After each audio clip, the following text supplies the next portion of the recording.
بسم الله الرحمن الرحيم. السلام عليكم ورحمة الله وبركاته. أعزائي متابعي ومشاهدي موقع أوان مصر في كل مكان، أهلا وسهلا بحضراتكم على أوان الحكاية. وإحنا النهاردة في قرية الدلجمون التابعة لمركز كفر الزيات بمحافظة الغربية.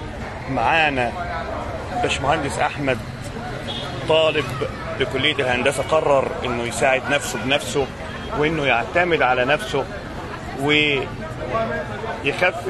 مصاريف الدراسة ومصاريف وعبء الحياة على والده. النهاردة مشروع جميل قوي، مشروع الفريسكا. طبعا الأطفال هنا بتحب الحلويات اللي من النوع ده، وهو نوع جديد هنا في الدلجمون، إن هم الأطفال بدأت تعرف الفريسكا هنا في الدلجمون، وطبعا بيموتوا فيها من ايد الباشمهندس احمد. منورنا على اوان مصر يا باشمهندس.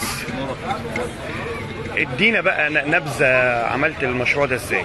والله في الاول انا احمد في كليه هندسه قسم مدني فرقه ثالثه. والله انا حبيت اعمل فكره مشروع، لان طبعا عارف ان الظروف الماشيه طبعا لازم برضه فيها مساعده من الوالد، ولازم نساعد برضه، ما نفضلش ناخد مصاريف ونسحب. في الظروف الراهنه دلوقتي جات لي فكره، كنت انا في اسكندريه بصيف وجه في بالي فكره كده، لقيتها كويسه وبمبلغ يعني على قد الايد واي شاب يقدر يعملها. فحبيت، عجبتني الفكره وحبيت اسال وسالت ودورت، قعدت فتره شهر كده لحد ما جمعت المبلغ الحمد لله. اشتغل هنا شويه وشويه هنا لحد ما جبت المبلغ، والحمد لله قدرت ان انا اجيب الاله وقدرت اعمل شويه الحاجات اللي الحمد لله يعني مشروع بسيط، مشروع يعني يقدر يمشيك، يعني يمشي مصاريفك الشخصيه على الاقل. لا هو الحمد لله، احنا الحمد لله اول ما بدانا باكتساح، الناس كلها حبتنا، واحنا الحمد لله محبوبين لدرجه ان احنا بقالنا سنه شغالين. يعني الحمد لله كملنا سنه، المشروع ماشي كويس ودخله كويس لاي شاب. هو بالنسبه لاي شاب هو دخله كويس، تقدر تجيب مصاريف حياتك اليوميه، احتجت مثلا تجيب حاجه، كتاب، شيء من هذا القبيل، بيبقى ماشي الحمد لله كويس. والحمد لله يعني قدرنا نعمل حاجات للاطفال، هي الفئه المستهدفه الاطفال. ودلوقتي في حاجه كانت على ايام في قريتنا هنا بقى لها السنين، حوالي سكه 50 سنه او حاجه، وهي حاجه اسمها بلوزه، مش بوزه. البلوزه ديت كانت حاجه كانت بتتعمل في المواد. عباره عن ايه؟ عباره عن لبن ونشا وسكر وشربات ميه ورد. بتبقى حاجه شبه الطريقه دي بالظبط. ديت بتبقى البلوزه شيء قريب من المهلبيه وقريب من الكاستر. بتتحضر مثلا سكه خام، بتاخد 5-6 ساعات في الفريزر او في الثلاجه عشان تاخد القوام بتاعها. ديت كانت الحمد لله والشكر لله ناس كبيره بتحبها قوي، يعني هي ديت من اكتر الحاجات اللي عليها طلب. ديت كانت بتاعت ناس كتيره قوي واتنست، يعني كانت موجوده حوالي 50 سنه وجت 10 سنين اختفت فكره البلوزه دي، والحمد لله رجعنا نعملها من تاني والناس رجعت تحبها، والناس بقى بتفتكر الطفوله بيها. والفريسكا عايزه قدام حضرتك عباره عن ماكينه بعمل فيها شويه العجين. بحضر العجين وبحط جواها، هي عجينه بسكوت، بحط جواها هوهز، عندي هوهز او ديري ميلك او نوتيلا، هوهز او ديري ميلك او نوتيلا او جالاكسي. وفي ديري ميلك الاسعار بسيطه وعلى قد ايد الاطفال، يعني كان في ب7، في ب8، في ب10، في ب15. اقصى حاجه عندنا هي ب15 جنيه. دي الحاجه يعني اللي هي ماكسيموم. يعني الحاجه لها قيمتها برضه، حاجه كويسه وعلى قد الايد، مش بالسعر اللي هو العالي. الحمد لله يعني ماشي. انت هتعمل حاجه دلوقتي الحاج؟ باذن الله اعمل لها فريسكا اهو. طيب معاك احنا عشان نتفرج انت بتعملها ازاي؟ يعني اللي حابب.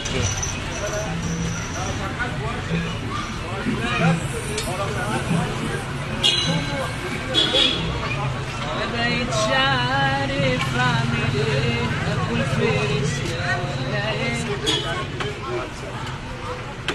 استنى اعمل لك واحده. طبعا زي ما حضراتكم شايفين هنا بيتم صب العجين على آلة الفريسكا.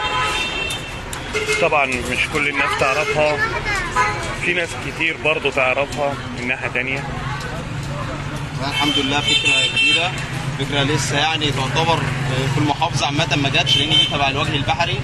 فهي تعتبر من الحاجات اللي هي الجديده على الناس، والحمد لله الناس كلها حبتها، كبير او صغير بيستهلكها الحمد لله والشكر لله. طبعا لما عملت البلوزه اللي بتقول عليها ان هي حاجه هنا موجوده وقديمه في البلد، الناس يعني كان رد فعلها ايه؟ الناس حبتها جدا، الناس حبتها جدا خالص، والحمد لله عليها سحب كويس يعني، مش سحب كويس.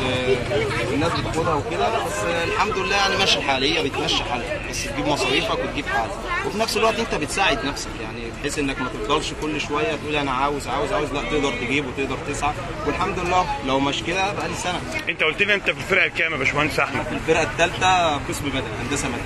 طب ليه انت ما اتجهتش لمجالك اللي انت المفروض لما تتخرج المفروض تشتغل فيه يعني، ولا ما حبيتوش؟ لا هو مش فكره حبيته او ما حبيتوش، هي الفكره الحمد لله الفريسكا كده بحط الشوكولاته ودي البسكوت تبقى جواها الشوكولاته وبنزل عليها المكنه تسيح، هي مش فكره حبيتها او ما حبيتوش، هو الفكره ان احنا الظروف الراهنه حابه يعني لازم تشجع، لازم تاخد خطوه، مش شرط في مجالك يعني، ممكن مجالك دلوقتي يكون وقت تقدر تعمل فكره ثانيه، مش هتنفع تقعد في البيت تقول لا انا ما عنديش شغل او ما عنديش وظيفه، لا انا اقدر اسعى، اقدر اعمل مشروع في نفس المكان برضه باحترام وبادب، والحمد لله الناس تحبك، والحمد لله الناس كلها هنا بتحبنا وبتعزنا الحمد لله والشكر لله. طبعا مع فكره جميله وفريده هنا في مركز كفر الزيات، يعني مش كتير عامل، او ممكن تكون انت الوحيد اللي عامل الموضوع ده هنا في كفر الزيات، لكن يعني حاجه تشجيعيه للشباب اللي زيك، انه لو مش لاقي هيقدر من فكره صغيره يقدر يعمل حاجه. الحمد لله هو فعلا مش هي الفكره فكره التشجيع، لان طبعا انا واجهت انتقادات، استنى الناس شويه. انتقادات زي يا باشمهندس؟ طبعا ما فيش تشجيع، ازاي باشمهندس يقف على العربيه، ازاي باشمهندس هيشتغل مثلا شغل، يعني حد قال لك ازاي باشمهندس يقف على العربيه؟ طبعا ده اكيد، ده ناس كتير قالت الوضع يعني الوضع الاجتماعي ما يسمحلكش انك تعمل كده، لكن طبعا انا ما اهتمتش بالكلام ده ولا الانتقادات، اللي عايز بيعمل حاجه بيعمل حاجه، انت بتحاول تنجح بنفسك، انت عايز تعمل حاجه نفسك فيها اعملها، ما تهتمش بالكلام والانتقادات، ده طبيعي. هو الانسان لكل انسان ناجح عدو يعني، واحنا الحمد لله ماشيين. دي جميله. بتقول ايه انت، ايه رايك في المشروع ده؟ نتعرف بيك الاول. انا خطاب ليك من الفنان بتاعك غلط البني ادم يسمع يعني اي حاجه اللي معايا الصعبه اليومين دول. اما كان مشروع انت قريب الباشمهندس احمد؟ انت خاله. انت رايك ايه بقى في المشروع اللي هو عامله ده؟ والله كله تمام. شجعته ولا غير كده؟ من اول المشجعين دي المشروع كله تمام والله، وربنا يعين كل شاب اليومين دول في الظروف اللي احنا فيها دي، يعمل اي حاجه ينجح فيها، يعدي فيها، يشتغل فيها، المهم ان العجله تمشي، ولكل مجتهد نصيب. ونعم بالله.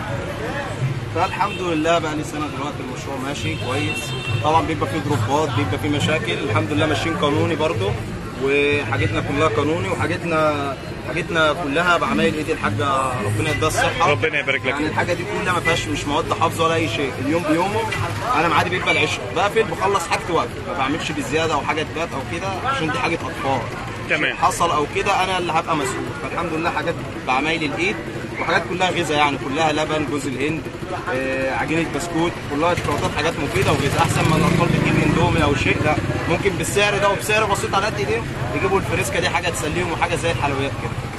خلاص احنا في نهايه لقائنا بنشكرك يا باشمهندس، شرف ليا والله استسلام، وان شاء الله يعني تكون مثل وقدوه لناس كتير انا اتمنى الشباب مش قادره انها تاخد خطوه في حياتها. صحيح، هي لازم الخطوه ايا كان الانتقادات ما تهتمش، انت عايز تنجح، عايز توكل على الله وتبقى انسان ناجح، ممكن مشروع زي ده يبدا يبقى مطعم او يبدا شيء، فانت توكل على الله واسعى، وعلى الله الرزق كله.